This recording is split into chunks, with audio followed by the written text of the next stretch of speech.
Welcome sa Philippine Island Weather Update. Lagi ninyong kasama sa Balitang Panahon ngayon. Narito ang weather update sa araw ng Huwebes, January 16, 2025.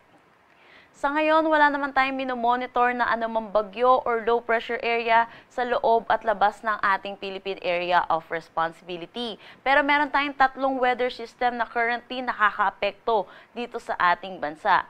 Una na dito ang easterlies or yung mainit at malinsangan na hangin na nanggagaling sa dagat Pasipiko. Ito po'y umiiral dito sa Visayas at Mindanao.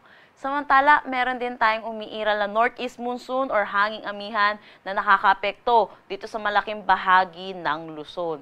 Samantala, dahil po dito sa easterlies, which is mainit na hangin, and then northeast monsoon, which is malamig na hangin, yung salubungan po nito ay nagre-resulta sa tinatawag nating shear line na currently nakakaapekto dito sa eastern section ng Luzon. Para sa magiging panahon natin ngayong araw, inaasahan natin sa eastern section ng Luzon, kung makikita natin, ay makakaranas tayo ng maulap na papawirin na may mga kalat-kalat na pag-ulan, kasama na rin yung ilang bahagi po ng Mimaropa. Dulot po ito ng pag-iral netong shear line. Samantala, para naman sa nalalabing bahagi ng Luzon, particularly dito sa may Metro Manila, inaasahan natin makakaranas naman tayo ng bahagya hanggang sa maulap na papawirin na may mga pag-ambon na inaasahan natin at inaasahan din po natin magiging malamig po madalas ang ating madaling araw. Agwat ng temperatura for Metro Manila 23 to 30 degrees Celsius, Lawag 22 to 30 degrees Celsius, Tugigaraw 20 to 26 degrees Celsius. For Baguio, inaasahan natin ng 15 to 23 degrees Celsius, Tagaytay 21 to 27 degrees Celsius, at Legazpi 25 to 29 degrees Celsius. So, makikita po natin yung eastern section po ng Visayas at Mindanao ay makakaranas din sila ng maulap na papawirin na may mga kalat-kalat na pag-ulan, dulot naman po ito ng easterlies.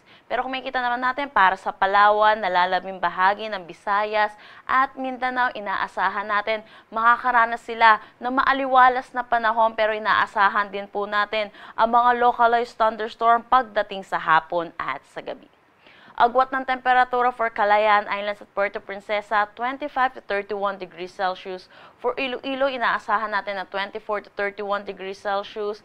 Cebu, 25 to 30 degrees Celsius. Tacloban, 25 to 31 degrees Celsius.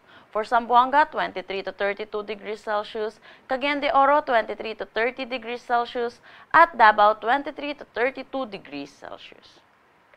Meron po tayong nakataas na gale warning dito sa coastal waters ng Batanes, Cagayan, kasama na ang Babuyan Islands, Ilocos Norte, Ilocos Sur, La Union at Pangasinan. Kaya pinapaalalahanan po natin ang mga kababayan po natin na delikado po pumalaot dito po sa mga natura nating seaboards po.